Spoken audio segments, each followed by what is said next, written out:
Oh, hello. In today's video, we're going to look at the newly released, or the newly pre-orderable anyway, Wrecka Krew kill team.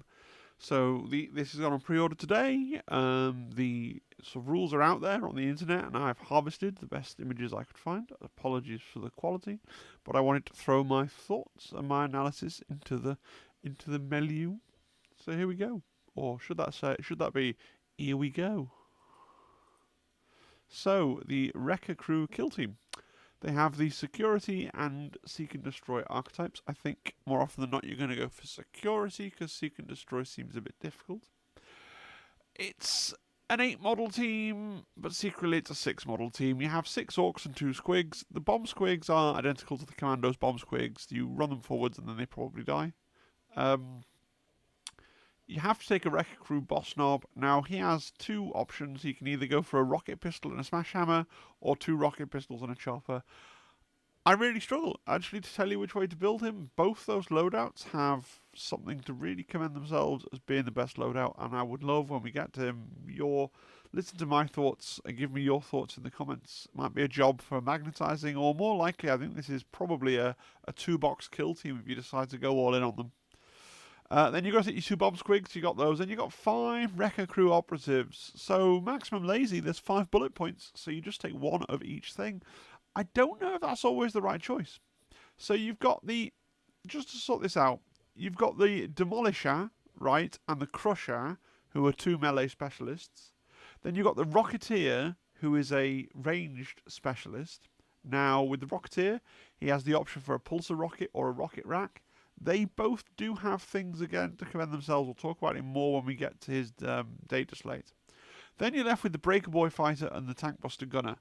Those are, I know the Gunner is called a Gunner, and our kill team brain goes, oh, Gunner, that'll be some kind of specialist that brings a special weapon.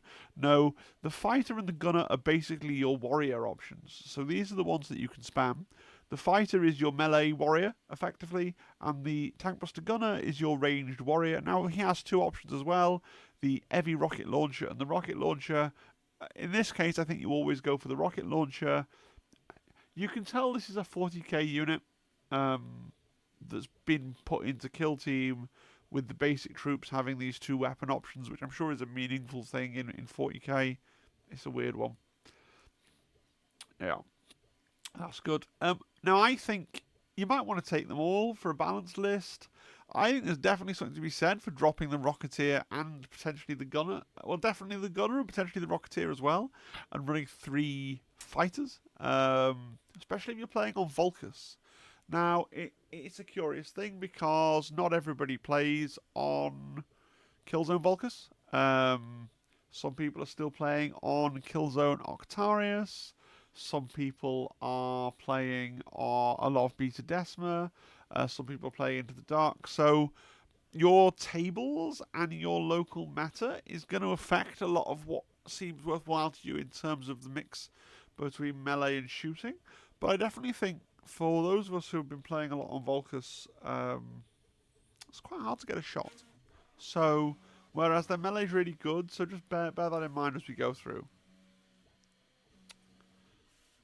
Alright, 3D printer's suddenly been really noisy there because it knows I'm recording a video. That's good. So the faction rules, we've got Wrecka Rampage, the sound of explosions, the acrid stench of smoke, and the screams of battle drive Wrecka Krews forward to ever more destructive acts. Whenever a friendly Wrecka Krew operative is shooting, fighting, or retaliating, in the roll attack dice step, for each attack dice result of 6 that you retain, you gain a Wrecka point. You can spend up to 3 of your Wrecka points, unless you're a bomb squig. For each point you spend in this way, retain 1 of your fails as a normal success instead of discarding it. If you cannot have more than 6 Wrecka points at once, you start an action with... you cannot have more than 6 Wrecka points at once. If you start an action with 6 Wrecka points, you can't gain any more during that action. So, Wrecka Rampage sounds great, and it is kind of the core mechanic of the team. It annoys me a little bit because it is a bit win more. If your dice are really hot and you're rolling a lot of 6s, you're going to get a lot of points to make your other dice even better. And if your dice are betraying you and you're not getting your statistical allotment of 6s, then you're not going to get your points that you need to smooth out the bad luck that you're having, right? So it's a challenging one. Obviously, I've not got these. I've not played with them, so I don't know how it feels, right? Because how it feels is really important. Because maths will tell you, all your guys are chucking a lot of dice. All your guys are chucking 6 dice when they're shooting, and your combat's more like 4 dice. But you'll say, oh, well, if you get a statistically average number of 6s, this is a great rule. But how does that feel when you don't get a statistically average number of 6s? And how does it feel when you get a statistically above average number of 6s? And that needs to be, I think, considered more carefully. So, worth thinking about. Yeah, but generally speaking, a good rule. And then we come on to tanked up.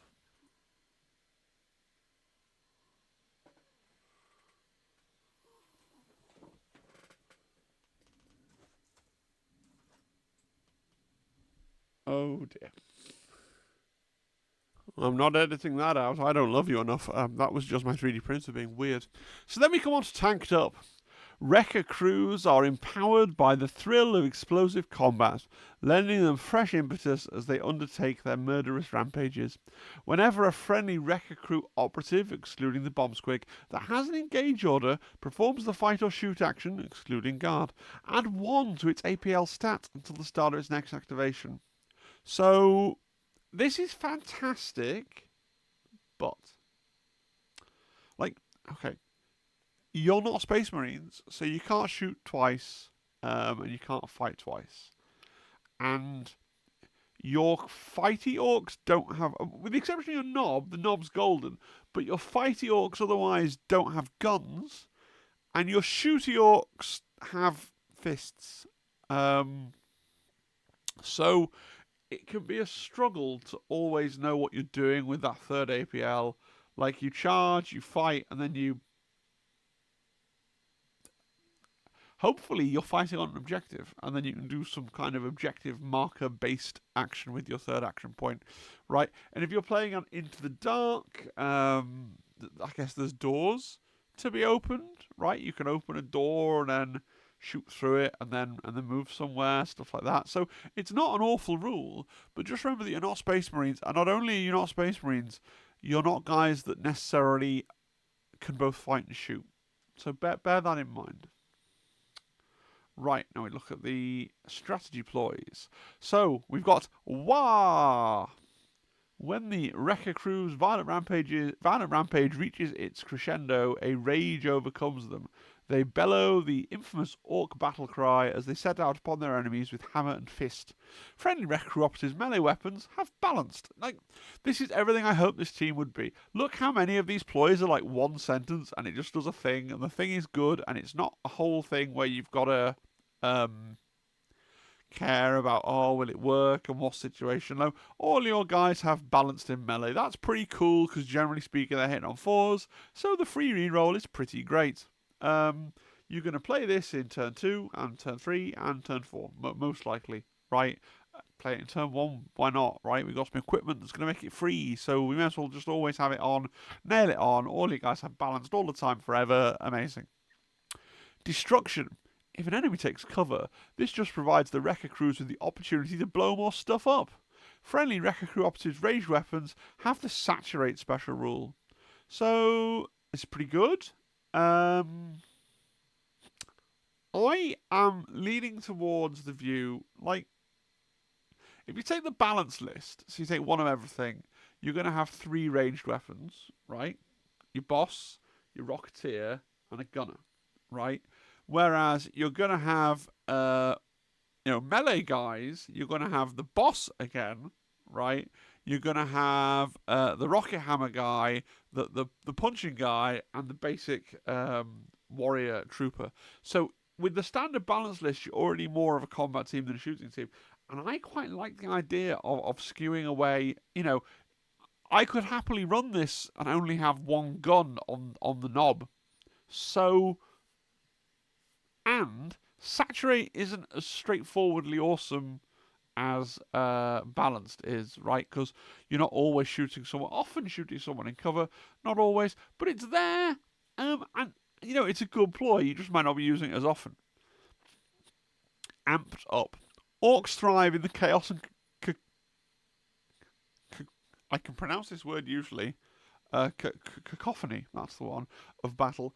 The greater the explosions and destruction around them, the more their adrenaline kicks in. When whipped up into such a fury, they can fight on through injuries that would ordinarily lay them low. Each friendly Wrecka Crew operative that has an engage order can immediately regain D3 plus 1 lost wounds, roll separately for each. Well, this is just absolutely amazing. Because it means that your opponent basically has to abandon the idea of doing chip damage on you, right?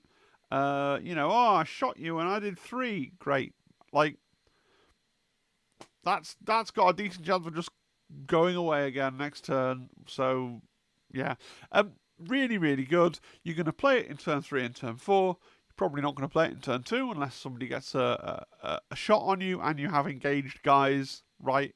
In turning point 1, but generally you're going to play this twice in the game and you're going to really feel a benefit from it.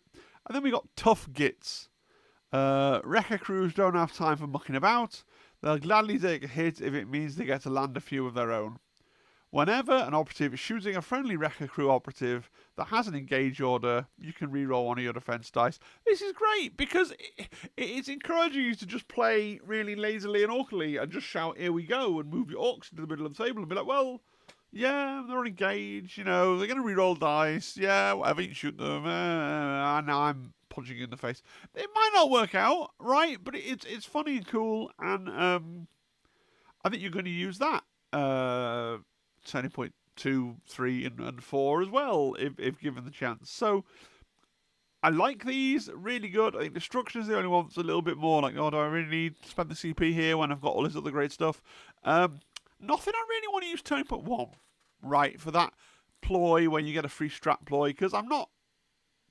Tough Gits and Amped Up require my guys to be on engage, and I'm not usually planning to end turning point 1 with many figures on engage like it's possible, and even then when I do, it'll be someone that's engaging like the last turning point of the turn. So, but turning point 2, yeah, you're using Tough Gits, right, and you're getting at War and maybe Destruction.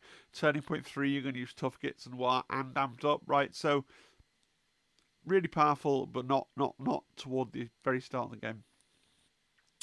Firefight Ploys. Proper scrap.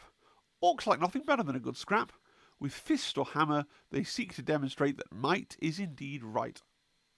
Use this Firefight ploy during a friendly Wrecka Crew Breaker Boy or Wrecka Crew Boss Knob operative's activation. During that activation, the operative can perform 2 fight actions, so this is pretty good. You've got that third APL.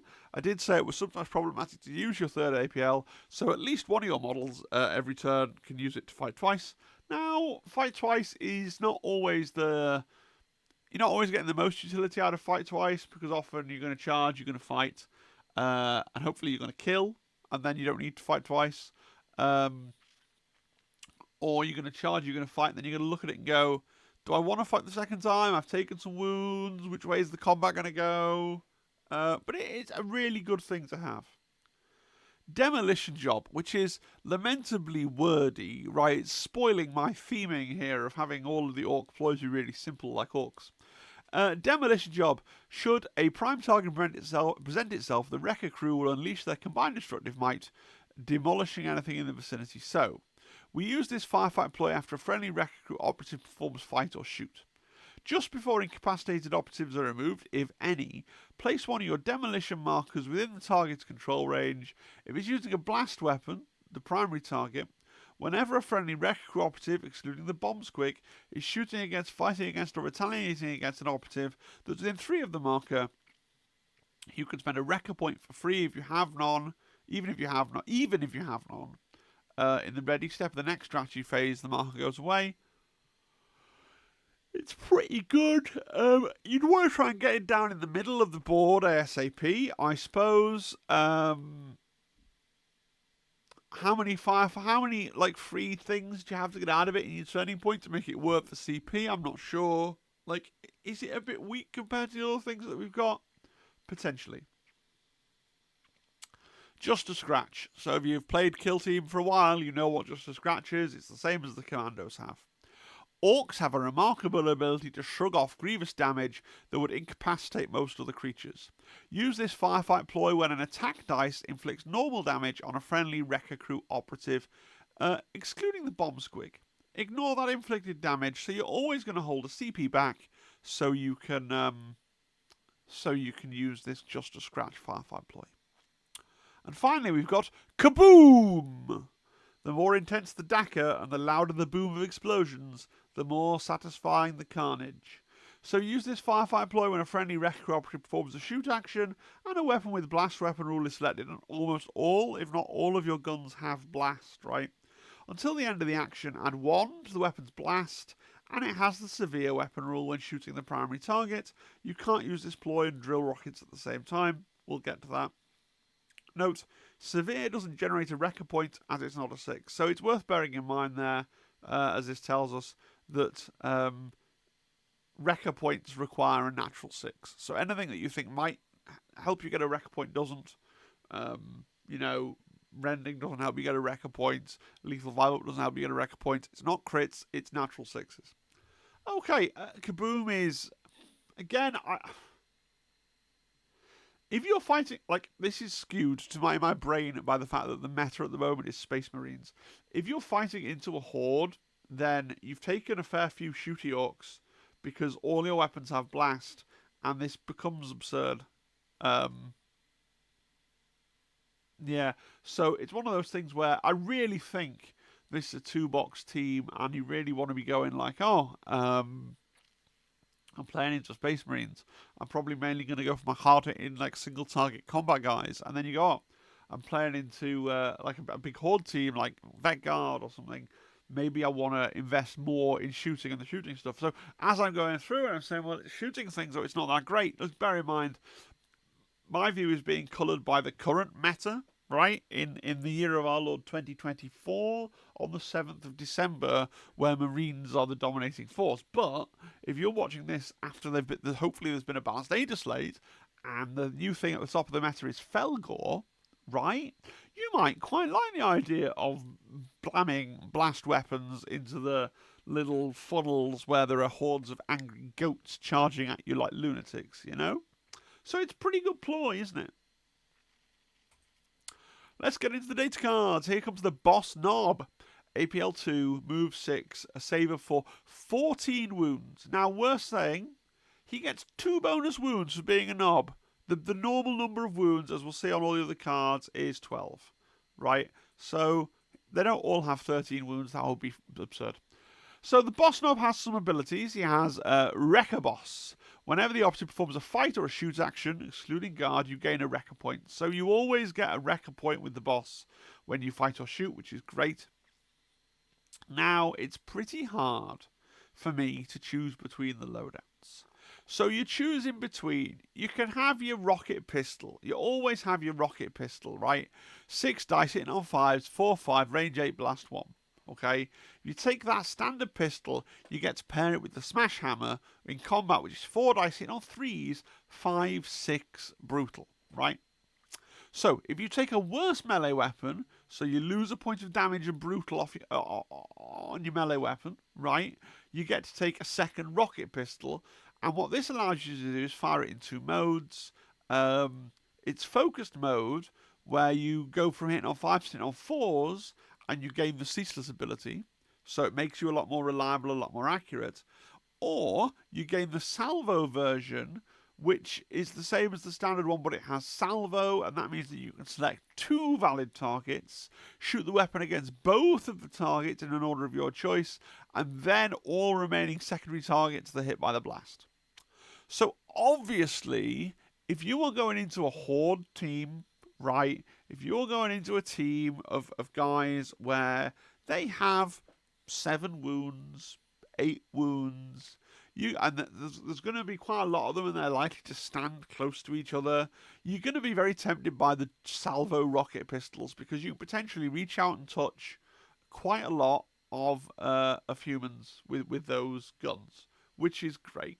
Okay, but if you're playing into, I think it is this straightforward, right? If you're playing into elites, you want to go for the smash hammer because you want to get into some elite guy's face and be able to like go, well, I'm gonna hit you and my crits are gonna do 6 damage, right? So I think that's basically the split, right?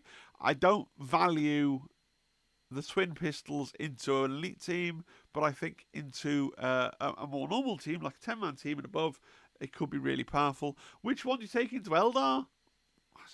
Probably the hammer. Like with Eldar with their 8 models, 9 models, they can keep them pretty split up still.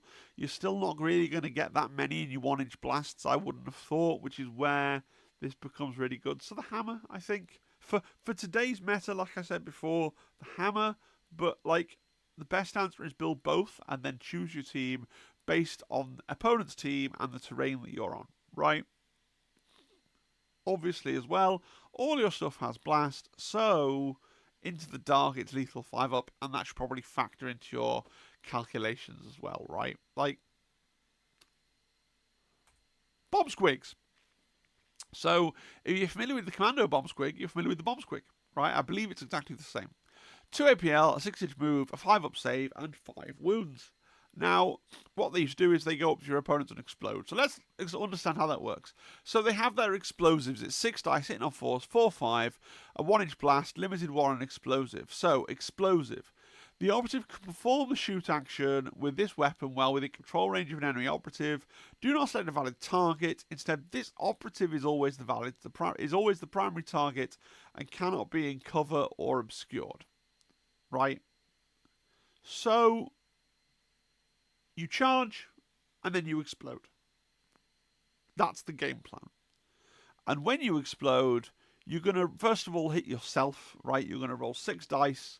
You're going to, hitting on 4s, 4-5 damage. You have 5 wounds. You may not actually kill yourself, but you probably will. Okay? And then you get to also resolve that explosion against everybody within an inch.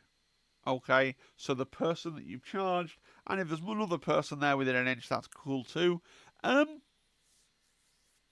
You're probably not, right, gonna kill anybody with a bomb squig, right? 4-5 damage hitting on 4s, 6 dice.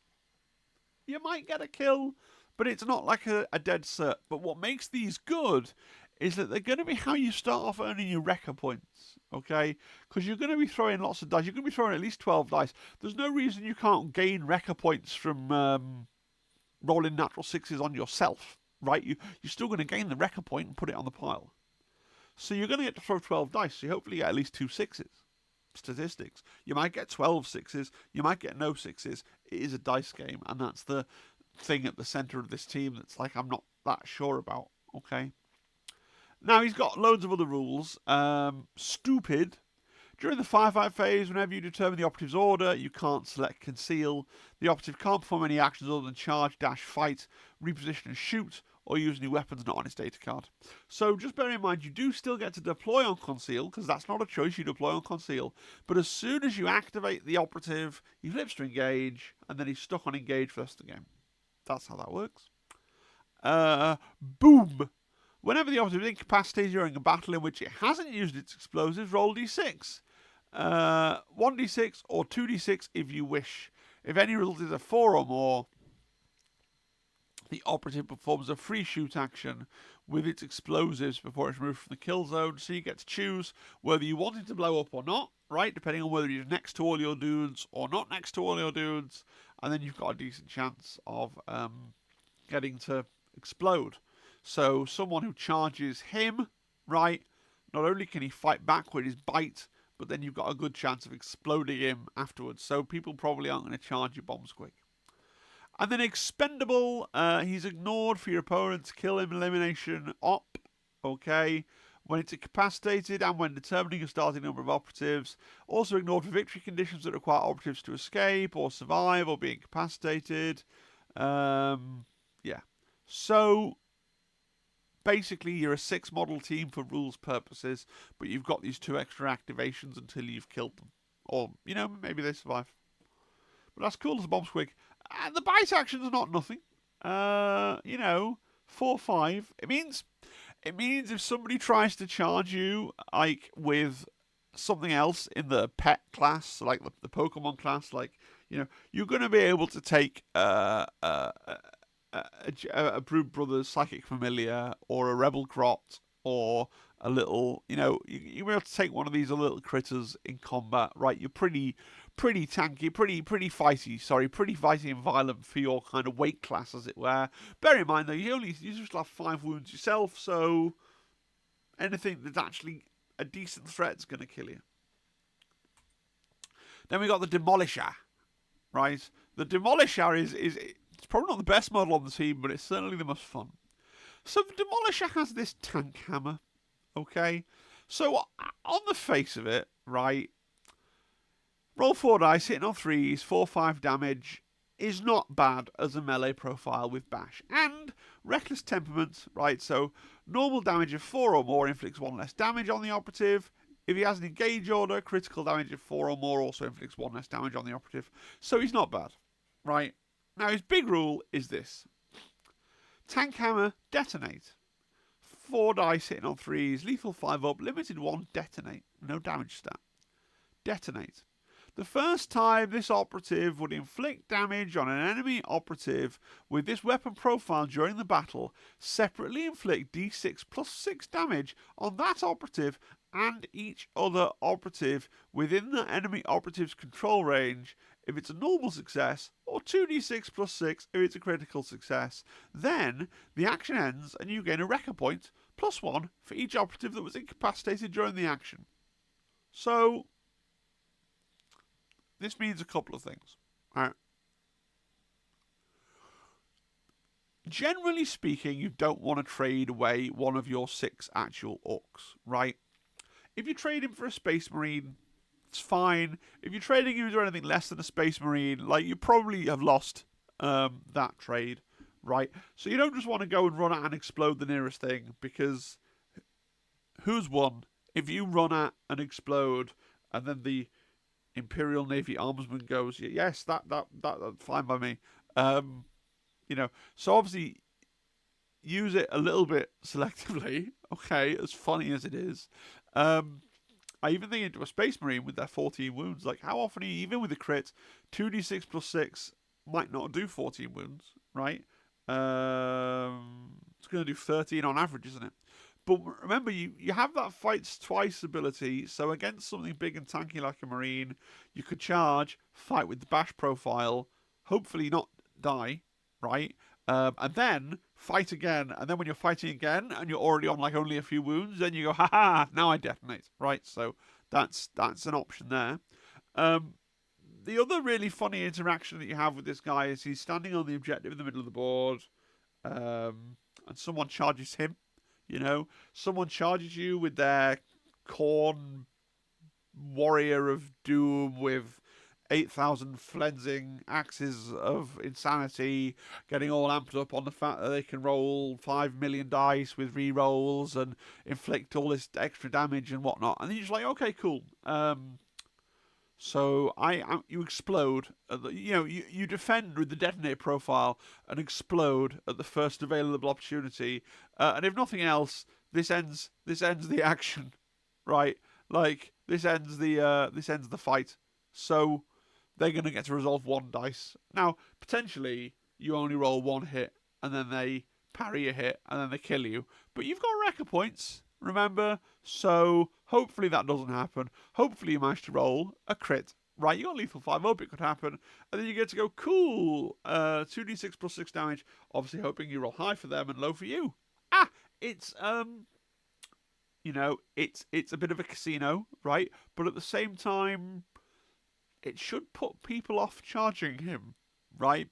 Now, shooting exists, okay, fine, but he has his reckless temperament, right? You've got your ploy that lets you re-roll one of your defense dice. He's got 12 wounds, he's got a 4-up save.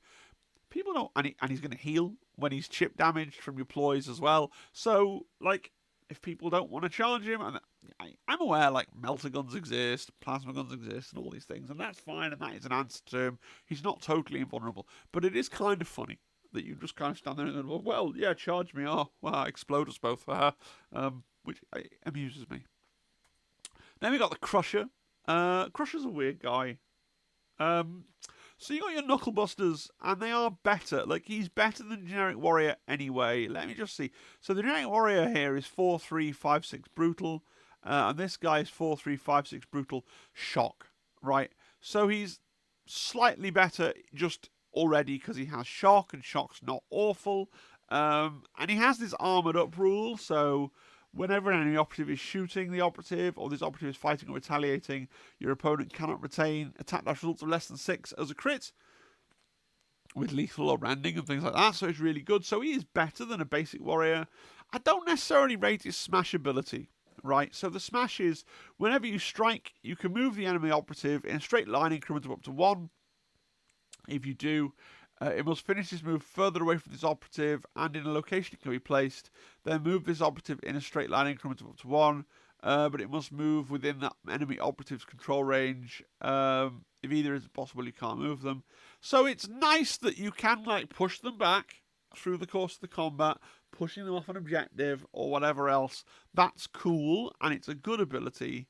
But my pause for thought is 5-6 Brutal. You're quite likely to kill the guy, right? So then the fact that you've pushed him off is a little bit, and you might just find yourself out of position, you know. Just a thought, right? Like you're hitting on 3s, 3 hits kills a Marine. You can get extra hits with Wrecka points. Like, yeah, parrying exists, but like you're reasonably likely to kill things. It's still nice to have it, but how often is it going to come up? And then, as foretold, I suppose, you've got your fighter. So very similar weapon, right? 4 dice hit on 3s, 5-6 brutal, like really pretty good. As a melee weapon goes, like really pretty good. Hits people with his massive hammer. We like it a lot. He's also got this really funny break stuff rule. So for 1 AP, you can set the terrain feature within the operative's control range. If it's equipment terrain, you remove it. So if your opponent's put down like a barricade or a barbed wire and it's in your way, you just go, nah, not playing that game. 1 AP, and then it just goes off the table, which is nice. Otherwise, you can place down one of your breach markers within the operative's control range, as close as possible to the terrain. Whenever an operative within 1 inch of that marker is within 1 inch of that marker, it treats parts of the terrain feature that are no more than 1 inch thick as accessible terrain. So that's quite good.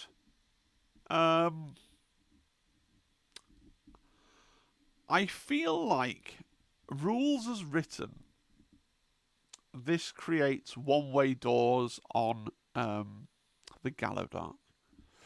Because you can't measure through a Gallowdark wall. So you pop the marker down, and then you can be within 1 inch of the marker, and then you can treat the bits of Gallowdark wall as accessible, and then you move through them.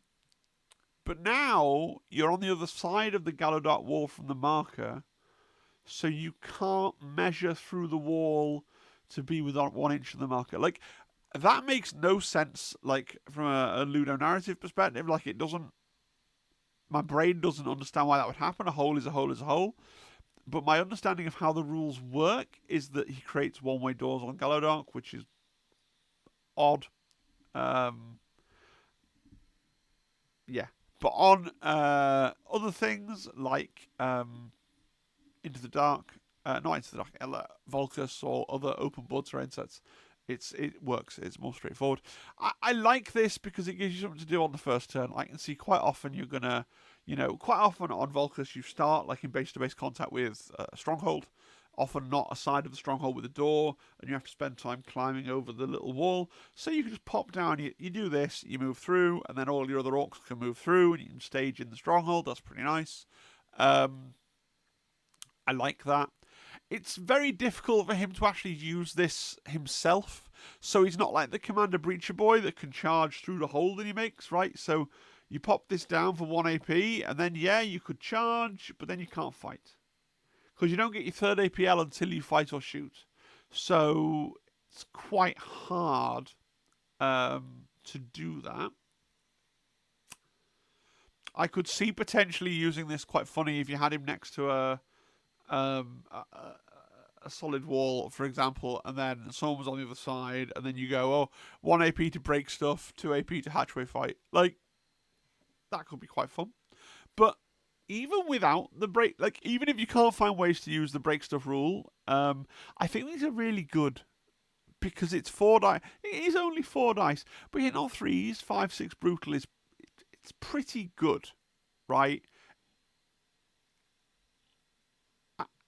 Am I wrong to say that you might just want to take 3 of these and the 2 combat specialists and then the knob with the hammer?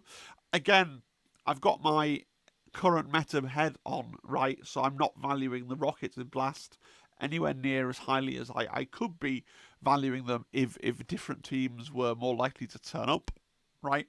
Which is why, again, I think that is a build that you want to do.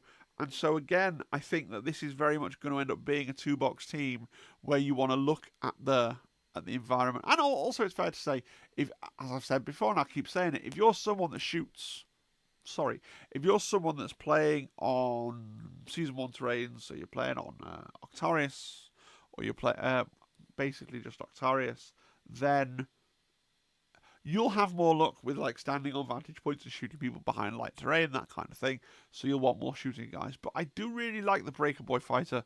And I think having the option on your roster, so in other words, owning the models so that you can run the pure melee version of this team is like it's a thing that you want to be able to do, because it will, even if it's not always the right choice, it will sometimes, against Space Marines on Volcus, I can't imagine not wanting to run the pure melee version of the rules.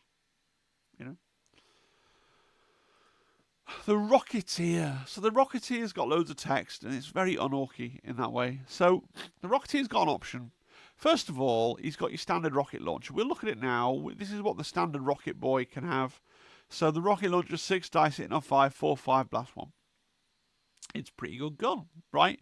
Hitting on 5, because orcs aren't great at shooting. But that's why you got your Wrecka points to try and do something with it. Now you've got 2 options. You've got a pulsar rocket, okay, and you got a rocket rack. Now, the pulsar rocket. So both of these are heavy reposition only, and both of them are limited 1, right? The difference is the rocket rack is your standard shot, but you gain an extra inch of blast and relentless, and that's it. The pulsar rocket doesn't do any damage, but it has this pulsar ability. So let's read pulsar. Don't select a valid target.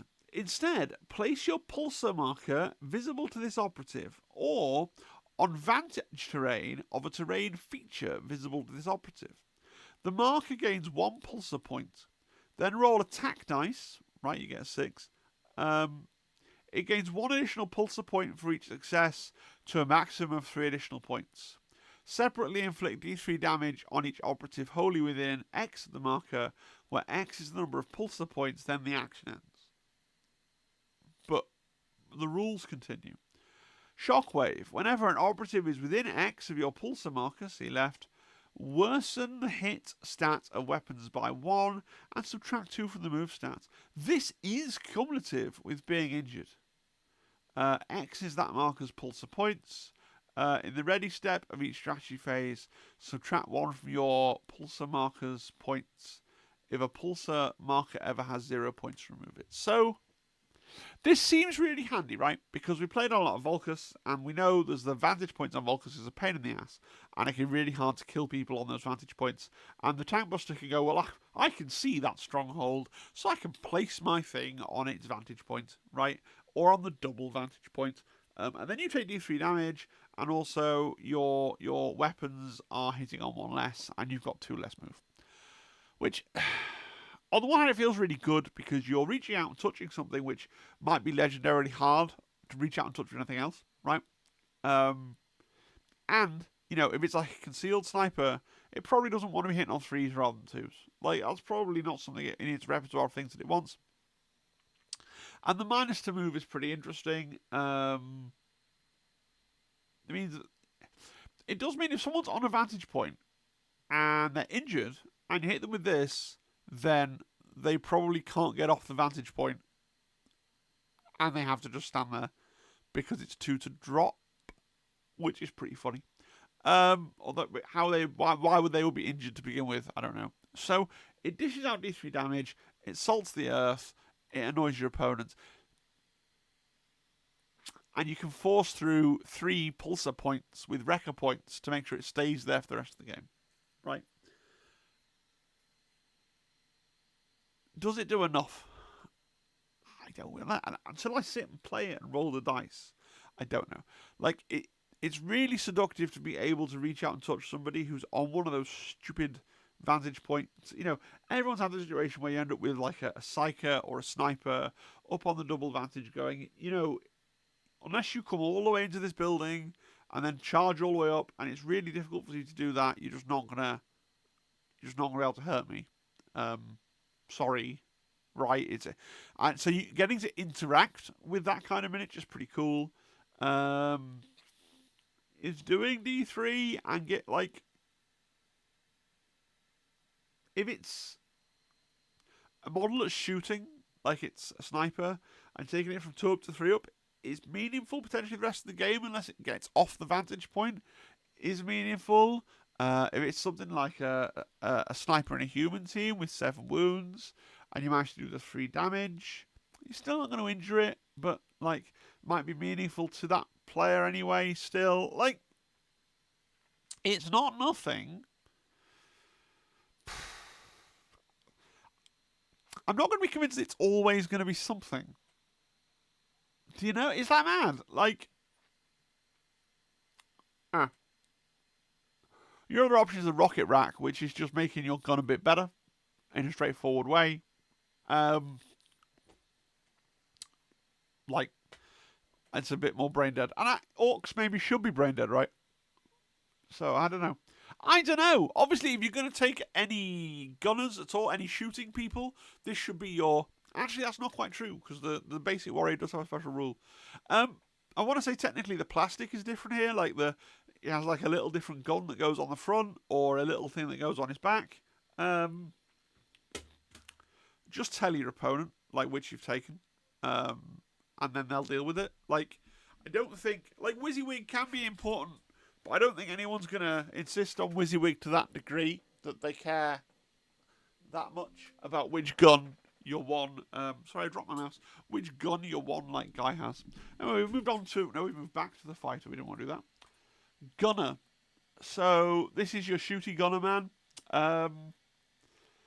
Basically, you can have the same rocket launcher, the same basic rocket launcher that the Rokkiteer had, or you can have a heavy rocket launcher, which becomes heavy dash only, but you hit on 4s. The way the game is at the moment, I don't think you want the heavy rocket launcher. Again, if you are playing on a lot of Octarius, right, for example, like you using Can You Roll a Crits map pack or something, you might want to take a tank buster gunner with a heavy rocket, like just one, because you might have like I'm going to sit on this vantage point and I'm going to have this commanding view of all this light terrain that's here, and you know the fact that I got that extra +1 to hit is going to be quite meaningful to me with that heavy rocket launcher. But in today's kill zones, I don't really see it. Right? I think rocket launcher, the ability to move around fully and then shoot, like, is probably worth it, considering your faction mechanic, which exists to guarantee crits. Like, it's really hard to review these teams in isolation and just talk about how good the team is without thinking about the meta. And the meta, not just in terms of which teams are strong, and at the moment it's Marines, but also in terms of the kill zones. So if you are not playing in the current like competitive meta, which is 50% Volkers, 50% Into the Dark, then you need to try and understand that you're going to have to make slightly different choices occasionally. and this team seems to really be drawing out that sentiment in me a lot. Because it's you've got a real choice of whether you go melee or shooting. Now, to me, reading this now, it's like, melee's the way to go, because I'm viewing it through the lens of the games that I've played, right? Which have been against Marines or Eldar on Volkus. Yeah. Both things not renowned for standing within an inch of each other or being shot particularly often. Now, competitive streak. Once per shoot action, if this operative shoots an enemy operative that another friendly operative has already shot during this turn, you gain a Wrecka point. Determine this when you select a valid target, but you can include any secondary targets when doing so, which is pretty cool. So, if you have a few different shooting guys, right, if you're skewing shooting, which you totally could, you can gain loads of extra Wrecka points that way, which is pretty cool. Like, and I think, like I keep saying, I know I'm being repetitive, if the maps change, right, if the, in a year, this team is still going to be a legal team, and we're going to get a brand new kill zone. It's probably going to have a load of light terrain in it, right? And so actually I think running and probably horde teams are going to be better, or at least 10-man teams and above. And so these things will change. So you can come back to this in a year and go, loads of gunners, and that might be the right choice. But this is why I genuinely really think it's a 2-box team, and you want to have the option. I will buy 2 boxes to let myself build both knobs, right? And then I build all the specialists, and then I build 3 warriors, right? And then I might build 3 or 4 tank busters, right? Maybe one with a heavy one, things like that. Equipment. So we're going to start with drill rockets. Drill rockets. Mech ingenuity knows few bounds. Drill rockets are designed to strike a target and bore through thick armour before exploding. Once per turning point, whenever a friendly Wrecka Krew operative is performing the shoot action and you select a rocket launcher or heavy rocket launcher, you can use this rule. If you do, until the end of the action, the weapon loses blast and gains piercing. If you've taken a rocket launcher or heavy rocket launcher, then you probably take drill rockets. Like, is it worth taking if you've taken only one? Like, I quite like the idea. If you're playing, I keep saying, on an Octarius table, and you've got that one heavy rocket launcher up on that vantage point, and then he can have piercing one. That's pretty cool. But I think in a lot of matchups, for everything, all the reasons I've already explained, you quite often wouldn't take this because you wouldn't really be taking that many rocket launchers, because you might want to skew into the punching side of the list, right? Extra armor. Scrap metal or armor might appear haphazard, but it's no less effective for its simple construction. Subtract 1 from the move stat of friendly Wrecka Krew operatives, add 1 to their wound stat. This excludes the bomb squig. And again, like, I'm going to talk about it for a 94th time. If you're playing the melee skew of the list, you probably don't want to subtract 1 from your move. If you're playing the balanced version of the list, which is still mostly melee, you probably don't want to subtract 1 from your move. If you're playing, like, the shooty knob, the shooty specialist, and 3 rocket guys, right, which could be a thing later in life, then you might take extra armor. But for today's meta, I would leave it at home. Engine oil. Wrecka Krews are known to ingest the oils of vehicles they've destroyed. The intoxicating fluid bolsters their natural resilience. Once per turning point, whenever a friendly Wrecka Krew operative, excluding bomb squig, is activated, you can use this rule. If you do, until the end of that activation, you can ignore any changes to the operative's stats for being injured. I mean, yeah, you take this every game. You take this every game because just being able to go, yeah, he's not injured on an elite team is really, really good. So yeah, every auto take, never leave home without it. And then we got glyphs. Back banners, crude markings, and glyphs sprawl armor proudly display the Wrecka Krew's favoured method of destruction. When this item of equipment is selected, also select the WAR or Destruction Strategy ploy. The first time you would use the ploy during the battle, it costs 0 CP. Whenever you would use it thereafter, it costs 0 CP if you have any Wrecka points. And so for the 99th time, if you're playing the, like, generally speaking, from today's meta, you would take this and you would be picking WAR, right? Will there be a time in the future where the right choice might be to pick Destruction and to load up on rockets? Absolutely it might. But for today, it's War. War being free is great. You should always have a Wrecka point, so therefore it should always be free. So I've already said that 2 equipment is auto take, and I've been pretty lukewarm about the other 2. So I'm going to talk about universal equipment. I really like offensive grenades on this team. Like, offensive grenades are generally not regarded as being very good, but you've got the luxury of hitting on a 4, where typically your shooting is hitting on a 5. You can still spend your Wrecka points on a crack grenade just as much as you can or anything else. Like, you still get to interact with that with your faction ability, and you could still use your ploy to increase the blast and grant severe to the frag grenade if that's what you wanted to do, right? And it gives your melee operatives that don't have a gun but can have 3 APL the ability to go charge, fight. Alright, I'll throw this grenade. You know? I think, generally speaking, we're not saying this edition, oh yeah, offensive grenades. But for this team, I really like offensive grenades. So take offensive grenades. Something to do. Utility grenades?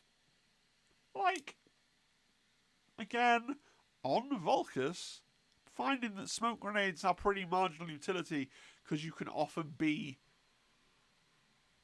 in cover, very difficult for your enemy to get a shot on, especially as an elite team.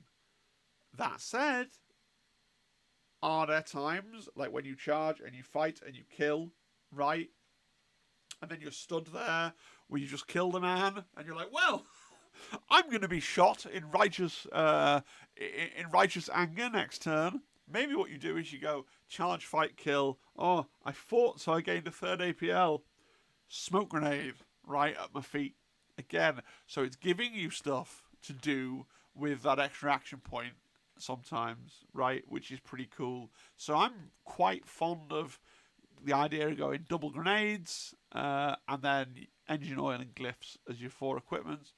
Obviously, if you're playing Beta Decima, you might want to take barricades, ladders, blah, blah, blah, blah, blah. Nobody plays Beta Decima, so it's pretty irrelevant. But if you are, you are.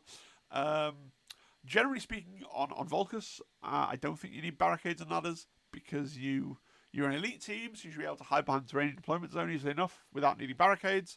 And you don't need ladders because you've got the ability to punch holes in walls, which is far more entertaining and fun. So, just do that. Tac Ops. You'd think we were going to go for Seek and Destroy, but Seek and Destroy is pretty hard to do. Like, you could go for Champion, but it's possible that you could kill 2 Guardsman type models by doing like charge, fight someone else, and it's possible that you see a way to do that, but seeing a way to do that every turn for 3 turns is challenging. Overrun. Again, you could, right? It just relies on the stars lining up and people standing in the right places for you to do that with them. Honestly, I like secure center with these. Just wibble into the center, have a big fight on the middle objective, score loads of points. Happy days. You should shout, "Here we go!" while you're moving your orcs into the center. Then you should stand on the center objective, and then either they leave you alone and you win, or they come and fight you and you still win because you're orcs. If you want to play this team, you can't. As my 14-year-old stepson would say, womp womp. It's sold out. Games Workshop didn't make enough. I'm sure in 2025 they will come out as a separate product for much less of a discount, and you can buy them if that's what you want to do. Yeah. Sorry. You might find it still for sale in various friendly little gaming stores that aren't the big popular ones. Elements sold out as well, but you might find it somewhere if you really look. But yeah, sad times. Final thoughts. I'd love to hear your thoughts on the team. Yeah. Do you think that the melee is the way to go? Do you think melee will always be the way to go? Maybe you think I've said something incredibly stupid. It's quite possible. I've played 6 games of Kill Team and I've lost them all. I hope that I've explained things well and clearly for you so you understand how the rules work. I don't actually think that I've lent that much tactical acumen because I don't contain any. But I like the idea of running this team. I'm just What annoys me is I want a second box, and I'm not going to be able to get a second box very easily unless somebody sells me a second box. I'm starting to wonder, of all the people that did early release content, I've not seen anybody yet that's actually gone through the instructions and built the orcs, which is something I always like to do because nobody else does it. And I'm wondering how easy it would be to kit. Like, if you have a set of these and you build them, and then you got your leftover bits, and then you buy a box of boys, and then you bash the arms and any extra bits that you have left over onto the boys. How would that look? Like, it might look pretty cool, depending on how. But it depends on how they're sculpted. If they're sculpted like they should be, with the arms just onto the sides, then that'd be cool. If you have like things where the part's like an arm going into half the chest and all the rest of it, then less cool. But given that they have weapon options, I'm quite hopeful that maybe you can, kit bash all the spares with a box of basic boys. Like, let me know if that's a thing. If you're one of the like 10 people that already have the set, I guess. Glandy, you're watching. Can I kit bash the spare parts with boys? Just let me know. Be like my fairy god mentor. I don't know. Good. How would you run them, everybody? Yeah, let me know. I have a surprising amount of options. I definitely think you want 2 boxes. I definitely think, yeah, shooting doesn't seem that great now, but I think it will seem pretty great in the future. Yeah. Massive thank you to my members, my supporters, my subscribers, all those people, especially to Compendium Lover, who is subscribed at the very topmost tier, gives a very generous amount of money every month, and therefore gets a special thank you at the end of every single video, as long as I've remembered. Alright guys, thanks for listening. I'll catch up with you. All things being equal, we'll do this again tomorrow for the little rattling fellows. Have a good one. Bye bye. Bye bye bye. Bye bye. Cheerio. Bye.